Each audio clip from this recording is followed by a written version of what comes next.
can we prepare for the future of work when up to 80% of jobs available 10 years from now haven't been invented yet? While AI is creating a lot of excitement, fear, uncertainty, and doubt, Gen AI is just one piece of the rapidly changing future of work equation. In today's episode, I'm joined by two brilliant thinkers who are leading the charge to help humans and companies evolve at lightning speed so they can prepare for the jobs of tomorrow. Welcome to the Working Well podcast, the show that explores the rapidly changing landscape of work and well-being. I'm your host, Tim Boris. My guests today are Margo Purcell and Greg Hart, co-founders of Inception U. Right, Margo, Greg, so great to have you on the Working Well podcast. And we have a cool topic today, more about future of work and how to prepare for jobs of the future. And this is something that we hear a lot about these days. There's a lot of excitement in certain areas. There's a lot of fear and doubt and uncertainty in others. And I'm excited to hear what you have to say.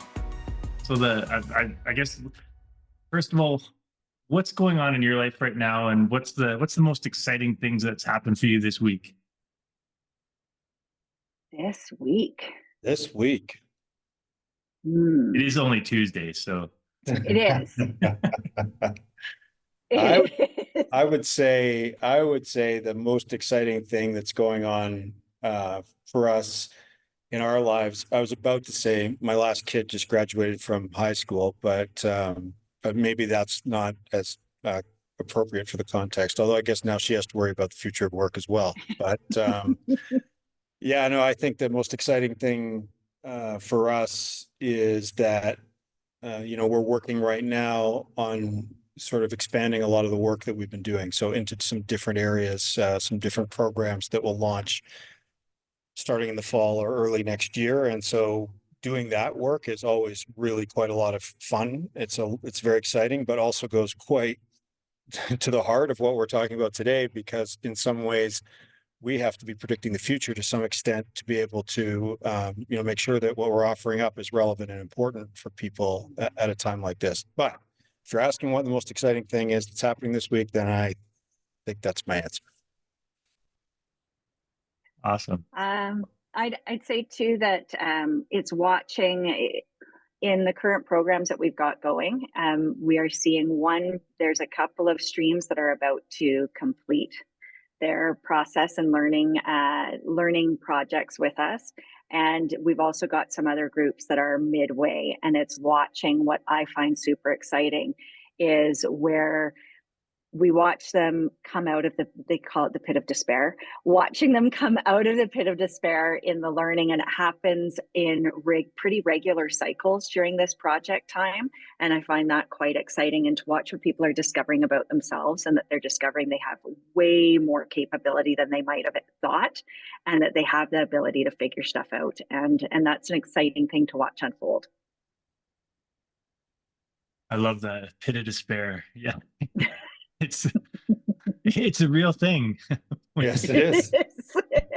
Seth Godin calls it the dip, right? Yes. I like pit of despair. The dip just seems so minor. Yeah, it's a bad place to make decisions. That's the big takeaway.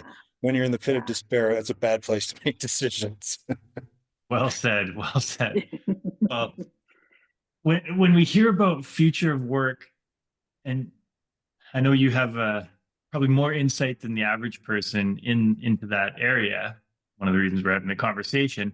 But if you put your crystal ball in front of you, put your hands on it, what does, particularly with the rise of AI and automation, what does the job market look like over the next 5 years?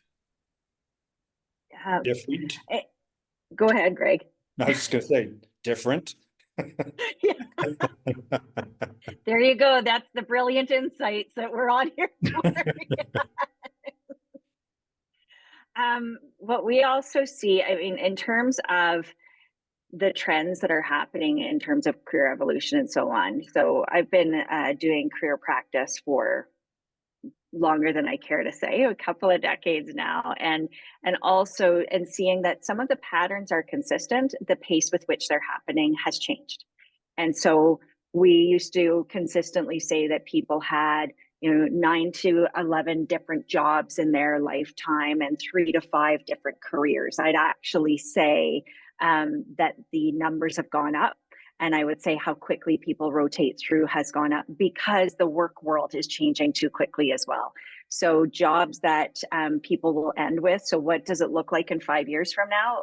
Well, jobs that will be there in 5 years actually don't exist right now. So it's really difficult to answer that in terms of what the jobs will look like. What we can say is how people can equip themselves to be ready for those. And that's where we really focus on that future fitness. And we really focus on providing opportunities for people to equip themselves with different modes of thinking, with being able to, even if they don't know all the steps, they don't know how long it will take, they don't know exactly the path to get there, they know they're equipped to figure things out. And that way they can recognize those best fit opportunities as the job world continues to evolve just as rapidly. I think when people ask, like, will this device be the main device 10 years from now, like it is right now? The answer to that question is actually really difficult because at the level of the device, who knows? But at the level of mobile computing, for instance, without a doubt, right? So there are deeper kinds of trends that we can identify with and know are going to be present regardless of what happens. So there's not going to be some reversal on people doing mobile computing. That's not going to happen. But the exact form that it follows and the degree to which, as you said, artificial intelligence is driving it, then those things are, those are up for grabs and very difficult to predict. I was going to be the outlier and say that in 10 years, we're all going to be sitting on CRT monitors with dial-up internet again. And well, good. if one were to take a dim view of some current world events, then that would be a great case scenario potentially 10 years from now.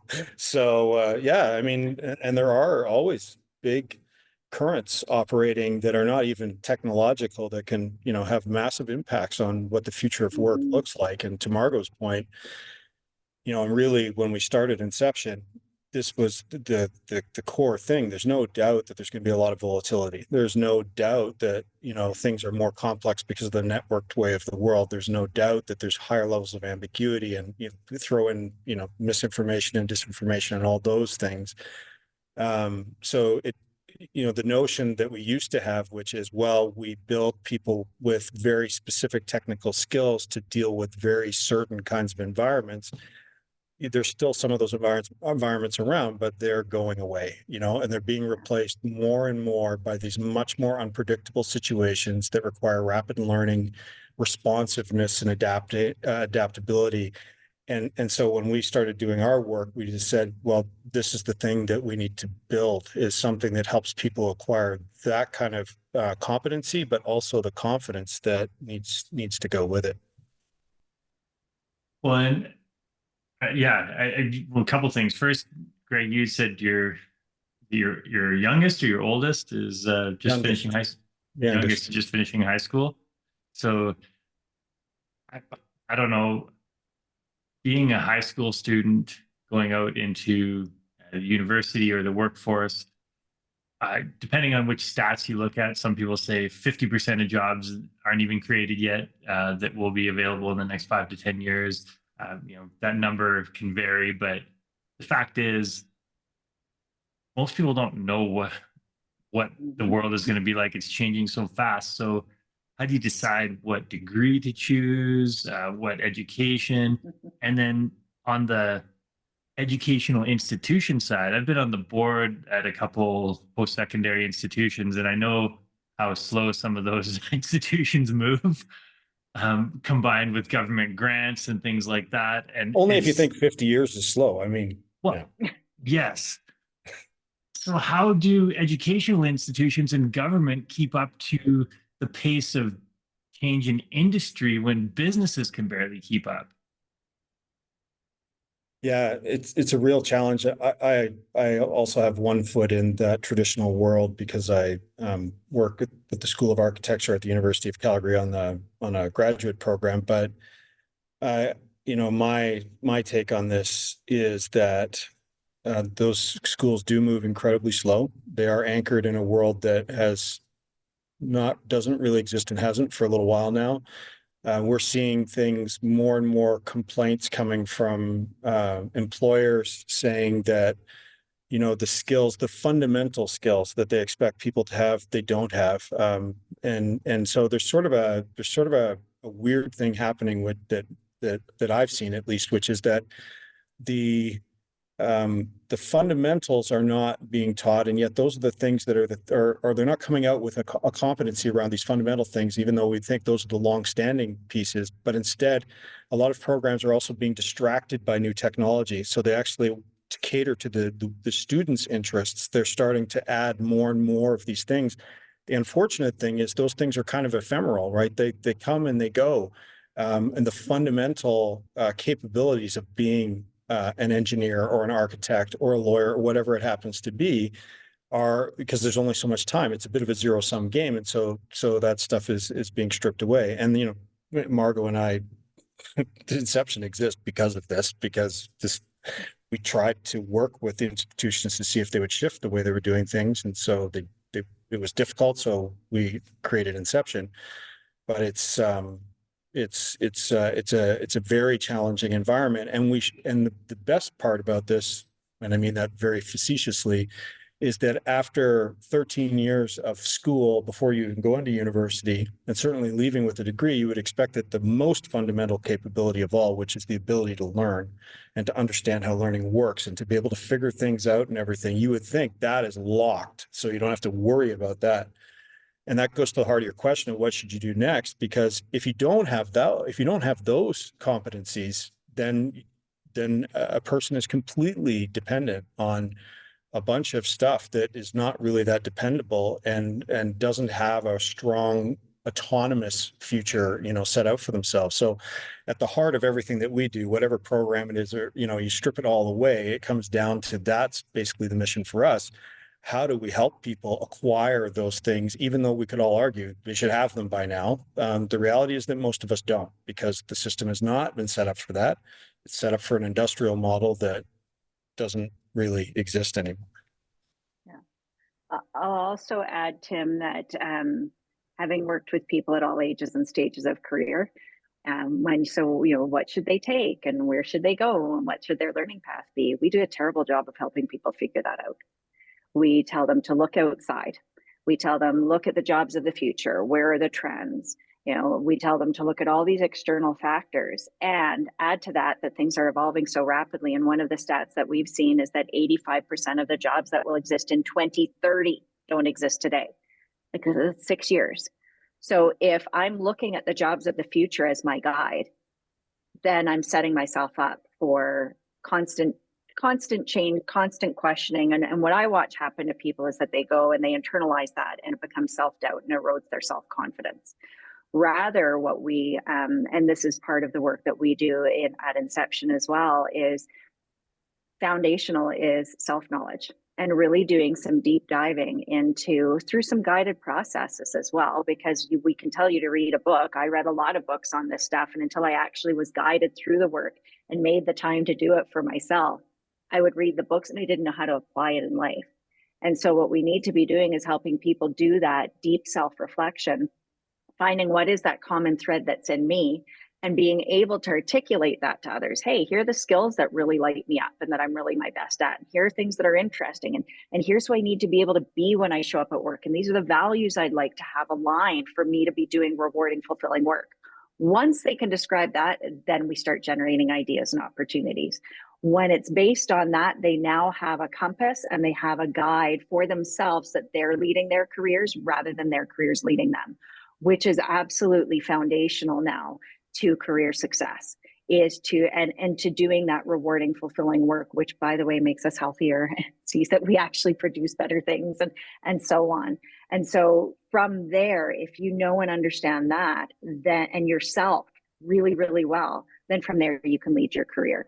And then those decisions become ones that you have something to test against, to say, I know why I'm making this choice and not making that choice. And it's based on that self-knowledge. Yeah, that's a great point too. and Greg had alluded to something earlier as well, as the people coming out of advanced degrees not having even the basic skills, because they haven't been, in my opinion, taught to think. Um, I always thought, I viewed an undergrad degree as learning to learn. Oh, you would hope you'd get that in high school, but Yeah.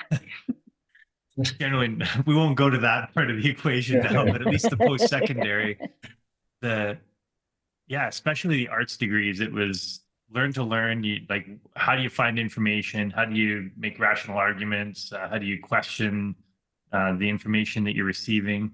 Mhm.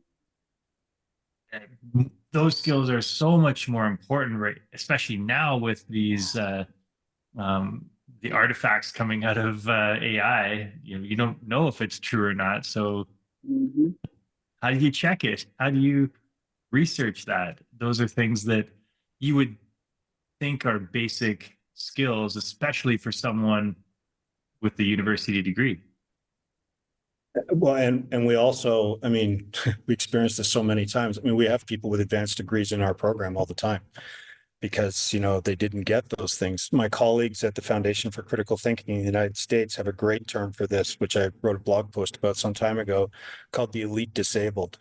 So, you come out of these programs with elite degrees, um, but are thinking disabled. In fact, the elite degrees in some regards um, make people even more susceptible to poor thinking because of the way that their thinking gets channeled. You get this sort of curse of knowledge and a belief that you don't notice your biases anymore, right? So to Margo's point about knowing yourself, which is such a central part of our work, if we're not aware of the biases that we hold, and then we get exposed to AI, which frankly is like a Vulcan cannon for misinformation and disinformation, because it can take those biases that are common to people and then can just propel like a fire hose of stuff at people to rattle them in, by attacking and twisting those biases. And if we don't even know we have them, for a starter, for instance, which you could go all the way through your entire schooling career and never, ever have a conversation about sort of hardwired biases that are part of human nature, never mind culturally acquired biases. If you don't even know they exist, well, what hope do you have of being able to be not a victim of people who seek to manipulate that, right? And then once you know that they exist, then it's like, what are the strategies that you have? How do you recognize when, people are pushing at this? And what you say about AI is, it's really one of the most foundational parts of that technology is that, I mean, Google admits they don't know how it really works, you know? OpenAI says the same things. We don't really know how it's producing the stuff that it's producing. And a study that got published the other day, maybe last week, showed that when they challenged ChatGPT to a deception test, ChatGPT would form what they termed Machiavellian deceptions 99.16% of the time. So, so the humans who are interacting with this technology, as you say, if they don't have the fundamental capabilities to be able to see their own thinking and to be able to see how other people are trying to manipulate their thinking and their actions, it's a pretty tough go. And we're just now dove into the deep end of this, basically, right? As a civilization. So it's an interesting time. Well, And one and of the things, oh, go ahead. go ahead, Margo. No, what I also find fascinating in speaking to our human nature is AI spit stuff out. That's very technical terminology, by the way, spit stuff out. It does that with incredible speed and confidence. And humans are very susceptible to confidence and certainty. And so and it could be dead wrong if said and communicated in an AI way, in a human whatever way, with confidence and certainty, humans will gravitate towards that because we are quite uncomfortable and ill-equipped for uncertainty and ambiguity. So that's one of the things that also makes us susceptible to AI. And this whole concept of people not being equipped for it, and in the current more traditional systems that we've had in place, like Greg said, they were built for the industrial age. Dr. David Finch talks a lot with others about, you know, it was built to address mass illiteracy. Okay, we accomplished that. And it's so ingrained that we actually had to build into our programs unlearning, because people were like, tell me what to do. Tell me what I need to know. Tell me what I need to do to pass. Tell me what, and that innate curiosity that we had to reignite that in people. We had to point out to them, your parents didn't say, no, don't even try crawling. You need to know the biomechanical aspects of crawling before you try. No, you figured it out, right? And if you're a living, breathing adult human being, you figured a lot of stuff out without anyone having to teach it to you out of a book, and that you passed a test before you were able to do it. And yet that's so ingrained. We really had to work at that, because they'd say to us, I'm not ready. I'm not ready. We've really conditioned people. They need to know everything first before they can do anything. And in the world of generative AI, where stuff is going so quickly and with constantly advancing technology, needing to know everything and having to know everything before you even try, it's just not possible anymore. You will be completely stuck. And our aim is that people equip themselves to be able to get unstuck and unstuck quickly, and to get that confidence back in their innate capability of figuring stuff out. I love how you mentioned curiosity, because that, for me, that is something that's at the heart of learning, passion, excitement about life, and hiring people in my own business too. You can see the people that are curious, and they stand out, like they've got this light shining on them. And as you said, the people that are like, just tell me what I need to do to get that mark or whatever. And that's the system is just so set up for that. Yeah. What as Sorry, go ahead. Yes, what are you seeing as employers that progressive companies can do to find the right people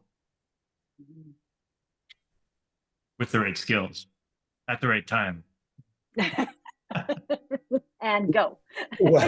Well, actually, to pick up on what we were just talking about, the companies themselves are kind of in this passive position. So just like the passive position that Margo was describing, that so many learners have had sort of inculcated themselves in over the years, which is really, gamification is going on all the time. School is a form of gamification, and it builds sort of a gaming mentality of what are the things that I just need to do to pass the test, right? And companies are hiring people who've gone through that process, and they're hiring according to the credential that says they passed all the right tests. And we use that as a shortcut, right, for competency. And in some cases, it's totally appropriate. I wouldn't say that we should, ignore people's credentials, because, some more than others are quite serious and need attention. But overall, a passive, this sort of like, as a company, we're a bucket, and we need to put some people in the bucket who are going to help us do, a bunch of stuff. So you come along and show us why you should be in our, like it's pretty passive. So I would say one of the things that, that progressive companies ought to be doing is they ought to be getting more active. In other words, they should be conditioning the market of potential employees with the kinds of skills that they want to see, and letting people know that these things are important. And then when it comes to their hiring practices, not falling into the trap of just welcoming 1,000 resumes that are going to actually get parsed by some kind of machine learning algorithm or whatever, which does not do a good job of looking for curiosity, for instance. So they claim that they want curious people. We hear this all the time, but then when you watch the actual process that they use to get these people, the process doesn't basically probably weeds out all the potentially strange people who, let's face it, are the ones who are going to bring that kind of value. Like, in a lot of ways, their resumes are going to be not like other people's resumes, and they will have taken different paths and different journeys and whatever else. So I think part of the answer for this is that organizations need to get more active, both before and after they hire people. And after they hire people too, they need to make this, curiosity-based learning environment and which is vital for anybody who's doing any kind of innovation. They need to make that part of the lifestyle of the company, and they need to take an active role in, creating that kind of culture. That's that's interesting that you say that. That's my experience from consulting in various companies over the years, and well, we love the effort and the sometimes enthusiasm of HR. It I find it can be a black hole in companies, and it's interesting. The first job I had was the one I paid myself. When I started a business some 20 something years ago. Actually, I stocked shelves at Safeway in Vancouver for a while. But I recently closed down a company, and I thought, you know what? I'm going to apply for some jobs. I didn't quite know what I wanted to do. Good Lord. It's just a nightmare. Yeah. And I'm like, how do people do this? The hoops that you have to jump through with these automated systems that are designed by software engineers from 1982. And it's interesting. And then there are some new tech companies that have really unique hiring processes, but I'm like, it's not something I'd wish on my worst enemy to go through the hiring process. And so I'm like, I will stick to my consulting and a bit of coaching and do a bit of things on the side. I'm like, wow, this is crazy. Yeah, I'm going to stay outside that system a little bit. I just thought it'd be fun to dabble in it. So I applied for a bunch of roles, and yeah, the questions I got, like people were like, well, it was more about, oh, well, you don't have this degree, or you haven't spent this many years in this industry. I'm like, I built a business, uh, multiple businesses over the years. I've done this. I can do every part of the business, but it's like, well, you don't have this specific thing. And I'm like, really? Come on. Like, well, that's what we find interesting is that we hear that. We hear, we don't care where they learned it. I think Greg says how, as long as you put on pants when you come to work, I don't care if you did it in your basement, like whatever. And that's being said, and yet in practice, what we're seeing is different. And so I'll give you an example of one that we had. So we have with one of our programs, we have demo days. We invite industry in. And there was someone who came and had selected 3 people that they wanted to interview. And then contacted one of our tech facilitators afterwards and said, you need to help me because I could see that they could do it. I could see it. And yet none of them could pass my gatekeeper interview. Help me figure out what I'm doing wrong. And when they looked at what this person was using as the gatekeeper interview, the, go, no go of whether or not you even start an interview or consideration process, it was all computer science theory. And what the tech facilitator said is, the last time that I used that theory was when I was in my 4th year of university. If you're looking for, there are certain roles that will require that, absolutely. Most of your roles will not. So the thing that says go, no go is actually selecting out most of the people.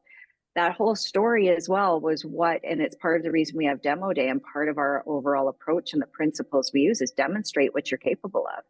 If you demonstrate you can, great, next challenge, let's go broader, deeper. If you demonstrate you can't, it simply informs all of us, including you, that we need to figure out with you, what's your access point to the learning?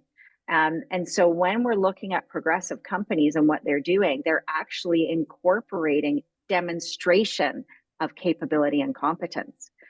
And that's not always an easy thing. And yet it's not as elusive and difficult as we might think. I've seen different things like, personality assessments being used, okay, as part of a whole recruitment process, because there's lots of evidence that personality type, personality traits only can predict about 18% of their performance. So when we're looking at it, most of it is demonstrating what they're capable of doing. So incorporating some of that into your hiring process. And we've had some people who've come through that went to companies that didn't even ask for, never asked about their education, never asked about anything. That was the whole process, was a series of 12 demonstrations of what they were capable of, and they got hired. There was no resume pass, there was nothing. So those are the kinds of things that we're needing to see. It sounds hard and onerous and lots of time. And like Greg said, some of these credentials are shortcuts. We do need some kinds of things to help us figure it out and take that 1,000 pile of resume pile down. And having a really robust interview and selection process that allows the full person to show who they are, to see if they're a fit for who your organization is, as well as to demonstrate what value they can contribute to you, is actually more important than any of the resumes and the other tests and assessments you might do. There's a difference between articulating knowledge and being competent. You know, if you have a screening process that says, let me see how well you can actually execute something, how reliably you can execute something, that's a very different thing than saying, let me quiz you on the knowledge. Right. Yeah. And yet back to the game of school, that, quizzing people on knowledge is kind of what it's built on. But competency doesn't operate like that. It needs knowledge in order to function. But if you ask somebody to recall knowledge out of context with the actual execution of the work, a lot of people can't do it. It's not that they don't actually fundamentally understand the theory in a lot of cases. It's just that they haven't acquired it that way. That's not been the thing that they focused on. So we have to be really careful. I mean, at the end of the day, this is tough for humans to, understand in a lot of cases, but the system always wins. So the number of companies that you encounter where they say, all we have to do is just hire a bunch of A+ people and we are going to rock. And it's like, well, no, actually, if you can talk some A+ people into coming into your company where the system is not good, you're either going to grind them into the dust or they're going to bounce off your company because they're going to realize really quickly that an A+ person doesn't want to be hanging out in that kind of system. And so, that whole notion of that's what we're searching for, right? We want to put the shiniest rocks in our bucket. We're going to go look for those people. And it's fascinating now. Like you look at some companies that do open hiring, like the Body Shop has done this and everything, where they basically make a posting and then they just do the most basic screen and they say, you want it? Great, take the job. And then you look at the turnover in those jobs, when they start studying that, and the turnover is lower in open hiring situations than it is in places where they've spent, done 15 interviews with people. So it's like, what is really going on here? Whereas, in that scenario where you're doing open hiring, it puts a lot of onus on the organization to say, we need to make sure we're developing and supporting these people. And because we're not doing it all ahead of time, we're not deciding who's great before they even come in the door. We're going to make them great by inviting them inside the door. It completely changes the way that a company can think about, doing their work. And you're probably not going to do that when you're hiring a neurosurgeon, but it's, but there might be parts of that approach that could still be applicable when hiring a neurosurgeon. So yeah, that's the tricky part of the whole thing. A lot of companies these days are great at turning A players into C players. Oh yeah.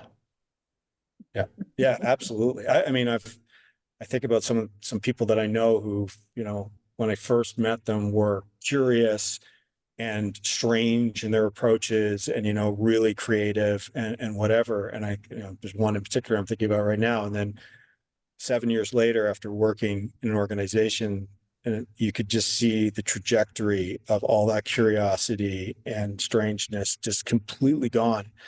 And the person even becomes like, they've become a less interesting person to even just have coffee with, because they've actually been, a lot of what made them special has really been reduced. And it's tragic, like absolutely tragic. If we work that hard to find great people and then that's what happens to them in the organization, it's an absolute tragedy. And that's a huge part of the consulting and coaching I've done in the past, is it's what, when you look at the engagement stats, the turnover, well-being in the workplace, people just are miserable. They just show up, put in some time, move a few papers around, or click a few keys on the keyboard and go home. And there's not a lot of interest and enthusiasm. And in the great companies, they've created that atmosphere, the culture where people thrive. They're learning, they're challenged. They might be working hard, they might be putting in a lot of effort, but they love it because they're challenged, they're stimulated in their brain, they've got things to tackle and that are worthy of tackling. That's Well, something that we see in so many companies where it's just not happening. well, and actually, this comment that you're making right now to me ties really strongly back to the AI question, because you look at something like an app, well, an AI environment, Cadestrel, so like Codestrel. Um, it's got like 80 programming languages. The AI is able to operate with 80 programming. So if you are somebody who's going to become a software developer and you see that this exists, it's like, well, that's the end of being a software developer. I mean, if there are these AI apps that can work in 80 programming languages, there's no way in my life that I would be able to, to get to that. What's the hope? But in most companies, software developers, I don't want to paint with too broad a brush, but in a lot of companies, software developers are kind of treated like the way the AI would operate, which is like how to write the code, maybe how to test the code, maybe knowing what code to write. But that's kind of like, that's it. So if that's your conception of a software developer, then absolutely AI is a massive threat to that thing, because there's no question that AI is very close, well, not very close, in some cases capable of doing those three things. But, there's like Matt Wensing came up with this idea of what he calls the 15 levels of developer autonomy. And the three that I described are just the first three. And like he would say, I don't even hire people in my company that can't get to level 12, which is like how users will value what it is that I'm building. So something that we talk a lot about at Inception is be meaningful, not mechanical. Anybody can learn to be a mechanical producer of stuff, which is, just writing the code. But to understand, when I write this code, the decisions that I make as I put this code together, what impact does that have on the product? What things shouldn't I code? For instance, being, a question.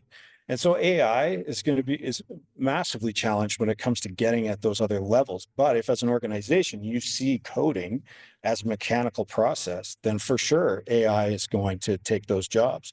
If as a software developer you see software development, your work, as being a mechanical job, then for sure AI is a massive threat. But at the end of the day, most of us are paid for the decisions that we make, whether it's deciding what goes into a particular line of code or what strategy our company is going to follow or whatever. And we've already talked about the fact that AI is pretty crappy at making decisions, certainly massively unreliable at the best. And so, so when people start using it to outsource their thinking, it's kind of like, what are you doing?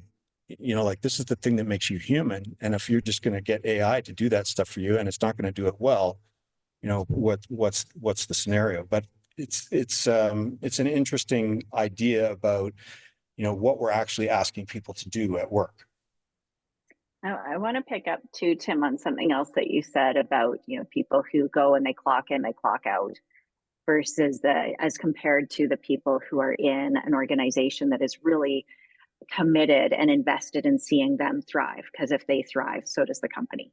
And what we see as well, and it's a huge contributor to wellness or lack of wellness, is when there's purpose. And so Greg mentioned meaningful, not mechanical. We know that purposeful work and purposeful life, meaningful work, meaningful life, contribute to whether or not we're well. And the healthier and more well we are, the more complex challenges we can actually really solve. And so when a company has a purpose that they can have all the declared purpose and all the declared culture on the wall that they want, the actual purpose and culture they have are the behaviors that they tolerate within their companies. And if their purpose is really shareholder value for increasingly large numbers of people, that's not purposeful for them. And so if you really want to see people contribute to what you're trying to achieve in the world as a company, you need to have a clear purpose and a purpose that people can get excited about, and then contribute by creating the conditions for them to help you realize that purpose in as many meaningful ways as possible. That you're not sitting there telling them what they need to do and how they need to do it, and then getting upset that people aren't doing it, so much as creating the conditions and giving them the authority to be able to figure out the how within a framework of, hey, within this area, how you do it, great. and let's see you and let's see what you can do. And then also being willing to be delighted and surprised because they may actually outperform what you might have given them prescriptively. And so having the trust in yourselves as an organization of the people that you've hired, and the trust of the people themselves as well, to actually be able to live that purpose and execute it alongside you. You've just nailed the biggest reason for disengagement is a company. I've often said to executives, and when I'm doing coaching consulting, is you can say there's the advertised culture and then the actual culture, and the further the separation between those, the more disengagement, stress, burnout in the organization. And I've gone into companies, and worked with companies that are best places to work, and they're on all the lists, and they've checked all the boxes for everything they're offering. It's a miserable existence in those companies because the actions on a day-to-day basis of the leaders in that organization speak volumes to the fact that this is the reality, despite what we say. And I had a CEO, Margo knows the story. I had a CEO in a board meeting, so like with their whole executive present, who said to me, "What do I do with somebody, a leader in the organization, who treats people extremely poorly and then always has some kind of excuse for why they had to do that? Yeah, I know we have this stuff on the wall, but I had to treat this person poorly because," and I was stunned. I was sitting there and I said, "You're the CEO of this organization. This is not a small company." The CEO saying to me in front of everybody else, "What do I do about somebody who is basically acting like an asshole? What do I do?" And I was absolutely stunned. Like, but it's a great example of exactly what you're talking about, where people would just be like, "Oh yeah, these places, they're all great places to work." But I mean, this is what passes for leadership in some of these cases, which I guess is why I shouldn't be surprised when I saw an article last week that said that some people are looking at, well, we could replace CEOs with AI, because actually the AI might have known what to do in that situation. But yeah, I mean, the notion that, and this is the thing, I mean, declared values, whatever you declare them to be, typically the things that people like to put on the wall are hard to do. And there's something about humans, which, again, if we don't learn anything about human nature, we don't know this. But the reason that Homer Simpson resonates as a character for 35 plus years that The Simpsons have been on is because we're all Homer Simpson at some level. And we don't like to expend a ton of effort. And so when things like machine learning and AI come along and say, "Hey, you know what? All that really difficult stuff that you used to have to do on your own, we got that." And so, and that's why outsourcing thinking sounds so great, because it's like, "Oh, that's hard work, man. I don't need to do that." And humans are wired to conserve energy. Like, that's the way we are. We didn't used to hunt at Safeway. We used to have to work a lot harder for stuff. So, but we still carry all of that evolutionary, baggage, and it's not going to change. So we're really susceptible for arguments for convenience and low energy and everything else. And I think in a lot of companies, it's much easier to play the game of getting on the top 50 list by filling out the questionnaire and doing all the things that you need to do, than it is to actually have a culture that operates in such a way that it would attract the top 50 list. It's a big part of the challenge that we're dealing with all the way around.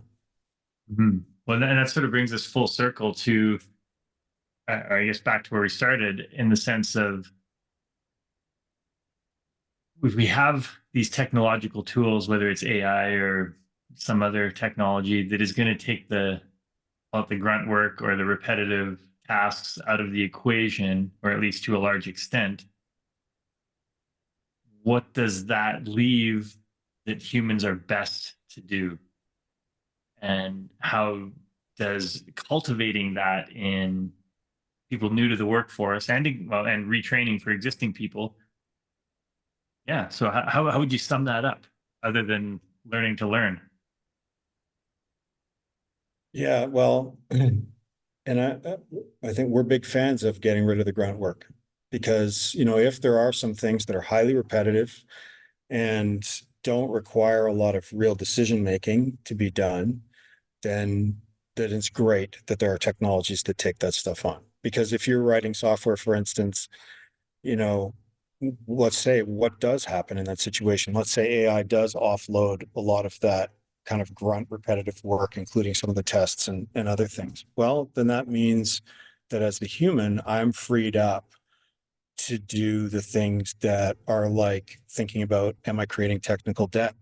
Am I removing technical debt? How is this contributing to to our product strategy? How is this, like, it puts the human in a position where they can do the things that we're really good at. I mean, there is no general machine intelligence yet. And humans are the only ones who have it. And I remember many years ago, I was presenting at a conference in San Jose, and one of the guys who was there was in charge of what was called unmanned space flight at that time. So I don't know what they call it now, unpersoned space flight. But and there was always this, he told a lot of really great stories. But one of the things that was fascinating was, and this is like more than 20 years ago, he said that people are always coming in and wanting to show like AI. They want to show artificial intelligence. It's 20 years ago saying, we're going to do these things. And here's some virtual reality environments. And here's all these things that are part of our life now. They were being talked about then. And he said, artificial intelligence is strange to me because there are people now, more than almost 8 billion people with actual intelligence that are on the planet and are able to contribute with their brains. He goes, I'm more interested in the other AI, which he called augmented intelligence. So this idea that we extend human capability, so extend actual intelligence that humans have through technology. So the Mars rover, for instance, is a really good example of that. As he said, they don't like putting people in space because people are heavy and they're fragile. So, but the Mars rover, we can put on Mars and augment human intelligence by being able to use that. So this was, 20 years ago, but this idea of augmented intelligence, well, maybe AI in some way opens the door for us to really dive deep into augmented intelligence, gives us the opportunity to have these tools that extend our ability to do stuff by getting grunt work to happen faster. And in the background, it gives us more space for reflection. Thomas Homer Dixon wrote a book many years ago called The Ingenuity Gap, talking about the fact that we made our lives so busy that we have compressed out of existence that ingenuity gap, that place where we get to be curious and we get to ask questions and figure out what's the best thing to do. Maybe if we're smart about this, we can take some of that space that AI is, opening up by taking away grunt work so that we can be more ingenious, right? At least until the machines are able to have so many connections and so many parameters that they develop an emergent intelligence of their own, and in which case then the bets for the future are really off because who knows what that's going to look like. And then we're plugged into the matrix. Yeah. Maybe we already are, isn't that the whole point? Yeah. And if we are, it doesn't matter. Whatever it is, this is how exactly. We're all hoop.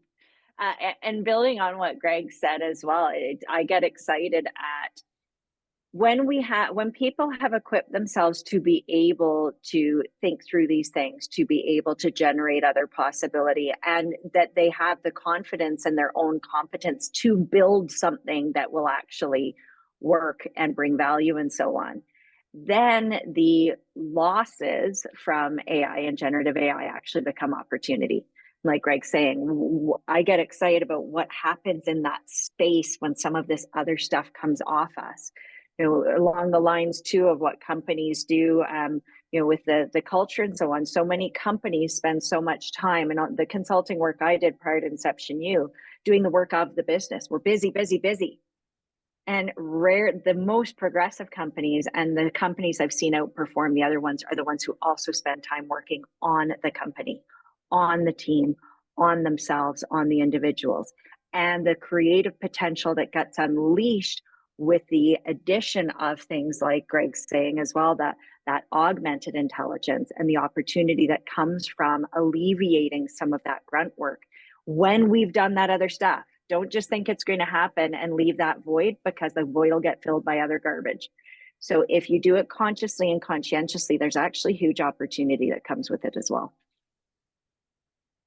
And there's no I love that. downside. Yeah, we see that so often in companies these days where people are just and they don't like they never take even a couple of minutes to sit up and like, am I even going in the right direction?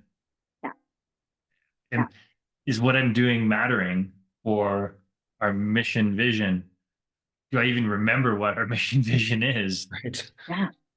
How connected am I with it? And one other point I wanted to connect with that you mentioned earlier as well, Tim, and how many times, like, what can progressive companies do? Stop putting in programs, start doing the real work.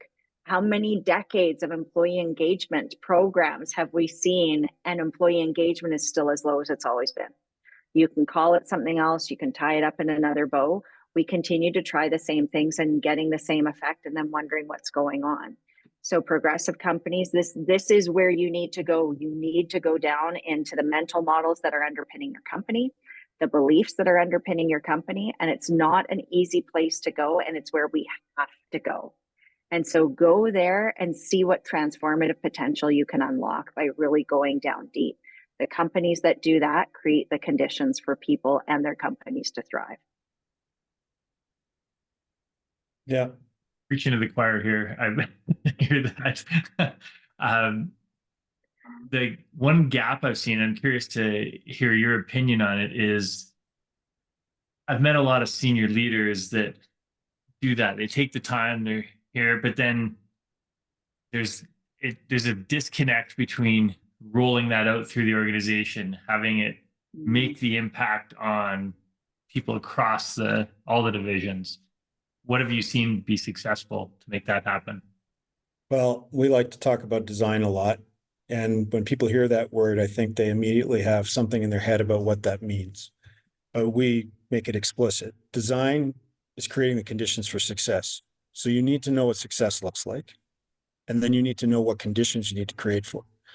And I mean, I was lucky enough, I got to spend some time with Peter Senge, back in the day as he was doing, I mean, Fifth Discipline, it was one of the top business books. There you go.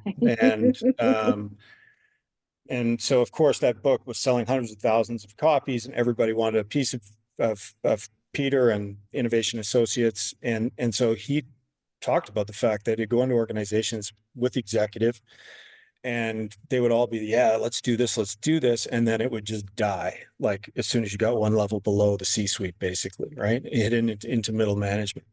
But he also told me, he said, sometimes he'd go and they would talk about, trying to balance out the way that the company was operating. And he said, but the secretary was still parking 3 miles from the office, and the CEO still had this double-sized parking spot right next to the front door. And so, it really illuminates the fact that it's not a communication issue.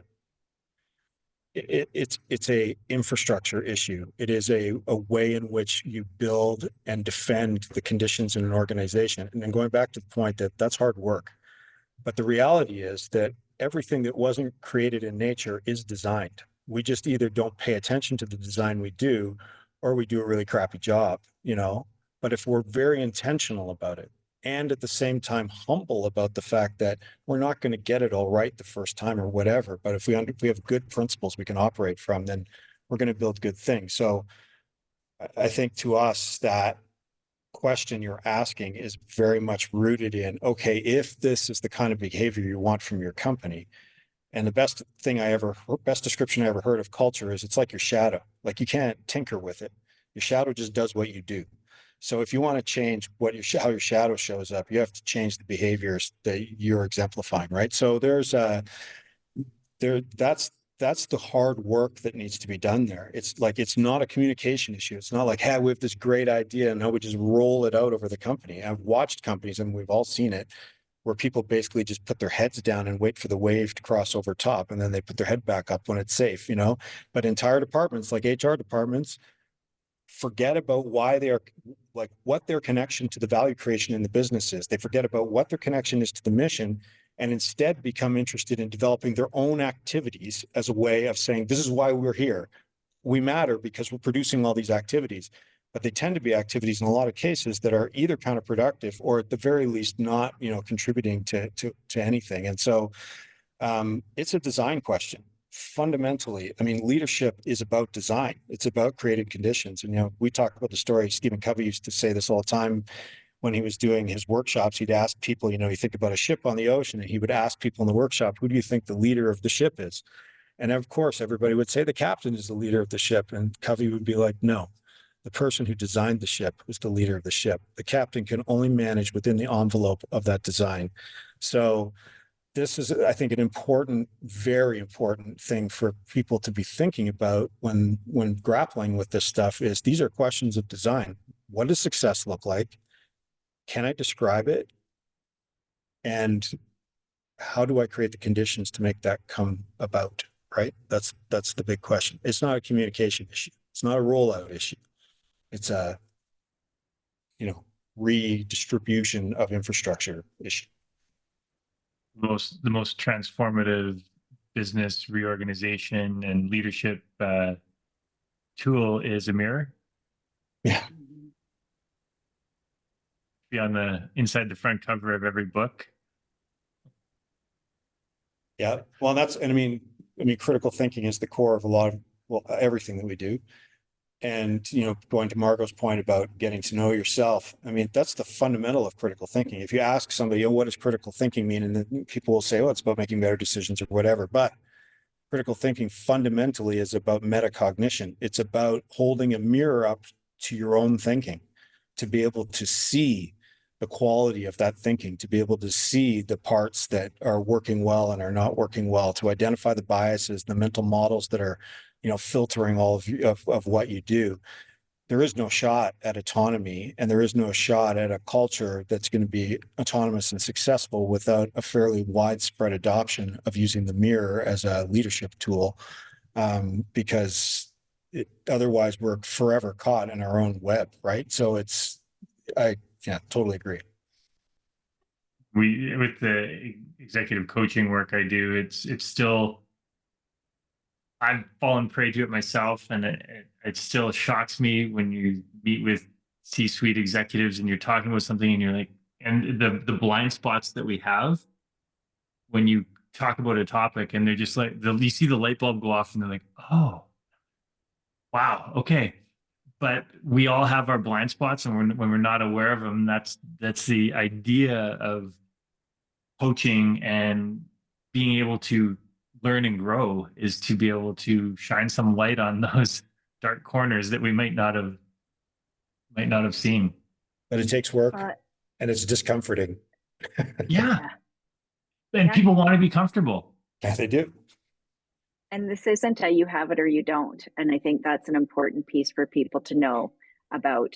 These are capabilities, competencies that can be built. And they can be built, and you can do them in a way that still allows you to be you, because humans are very good at recognizing if they're being techniqued. And so going back even to where we started with all of this as well, is we come from systems that reward the right answer, the smart question, all of that. And so even what you're referring to with your executive coaching work, being able to see the blind spot, I have a vested interest in not even wanting to acknowledge I've got them or look at them. Because what if I give the wrong answer? What if there's so much pressure on that? And Greg was talking about that vulnerability, and that intellectual humility is absolutely key for people to actually get to that transformative level of learning for themselves. And then as they're doing that, it's bringing it to their teams, to their organizations, and so on. And so what can your company do to foster that? With the humility and the understanding in yourself and across your company of, and we're not going to get it perfect. We're not going to get it right. We're going to make mistakes, and we're going to learn from those. And that way it's a mistake. It's not a failure. And instead of just telling people fail fast, okay, how? Instead of telling people change is the new normal, okay, how?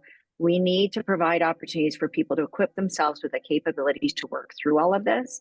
And then organizationally, that this is part of the culture we build, is that we have leadership, we have autonomy, we're operating within this area, and we're all learning with and from each other at the same time. And exactly. And if you don't have that mindset that you're open and vulnerable, it doesn't make sense to learn new things because you know all the answers. already. And no one else in your company is going to be willing to be vulnerable either. Yeah. Everybody's going to stay in a narrower and narrower space to avoid making a mistake. And so that's the challenge for leaders. And especially as we go into this age of generative AI and so on, leadership becomes, in real adaptive, responsive leadership becomes even more crucial now than it's ever been. So we'll have to do another podcast. There's so much more topic we could talk about. If we wrap it up with a little bow on it, what are your most popular programs right now that you're seeing the most traction with, and how can leaders and companies access them? Well, I mean, the couple things that I would say. One is that, I mean, traditionally the stuff that we've done in software development is still quite popular. Also, design work where we do things like user experience and user interaction design and that sort of thing, but we also tie a very strong level of strategic design in, which is kind of what we've been talking about a little bit, is this strategic design, because it doesn't matter how good you are at that, specific design competency, whether it's graphic design or interface design, if it's not connected properly to strategic design considerations, it's one of the reasons why a lot of stuff just kind of sucks. And so that's something that is expanding for us in terms of the work that we're doing with that. And in fact, we have a new program that we're working on right now that kind of goes directly to what you're talking about, which is called Leadership by Design. So actually helping people build inside capabilities of leadership with the outside competence of design. So to be able to deal with those challenges that you're talking about, like how do we get an entire organization to change or whatever, and to help people see that these things are really synonymous in a lot of ways, leadership and design. It's the primary requirement for a leader. And then the other thing I was just going to say is that, we look at the work that we're doing as something that's a conversation with the world. We have to make decisions about what program we're going to run and how we're going to run it and everything, but we review our program execution on 2-week intervals, to be able to see, are we responding in the right way? Is the group that we have in the current cohort, do they need something different? Is there, and we kind of take that agile approach to learning quite seriously internally, but also to the point where we're always looking for people who want to experiment with us, who want to make a contribution to the work that we're doing. So when it comes to the question of, how can people do things with us? I mean, yes, you can certainly sign up for programs by, coming to the website and all that. But we're always looking for more than that, for a conversation with people who are trying to solve some of the same problems that we are and reach the potential that, we see for people in the world. So yeah, that's another way to look at it. Instead of, it's not just a program transaction for us. We're actually looking at, how can we enter into relationships with people. And one of the things I'll add to what Greg shared as well is the how we do it is quite different as well. That you don't take a program with us, and you were mentioning earlier, Tim, that you take a program, then you try and apply it, and you just can't. And so rather than doing it as separate things, learning is not an event. What we do is we have it, and it's been well received. We have it fully integrated. Bring your work into this learning. So you're actually learning how to apply it to something you have to work on anyway. So it's not this separate thing you have to make time for that you don't have time for. It actually accelerates and propels what your organization perhaps is stuck on, perhaps is working on, and allows you to build those capabilities applied to something real that really sees that things take off and that it continues to be applied even after the learning with inception. You may have come to a close at that point. Oh, well, it's been a pleasure. Absolutely. Where can people find you online? InceptionU.com. Okay. All right. And you're both on LinkedIn. I saw. We're both on LinkedIn. We're a little less active on some platforms. You'll see us on Instagram mainly, and LinkedIn a lot, and then our website. And be watching for some more things to come, because we're pretty excited about the year ahead. Excellent. I will make sure those links go in the show notes. Wonderful. And it has been an absolute pleasure. Margo, Greg, thank you so much. Thanks, Tim. A lot of fun. Thanks. And we'll have to do this again. Would No love to. problem. We love to jam. So yes, absolutely. And pop down to the space anytime. Yeah. That wraps up another episode of the Working Well podcast.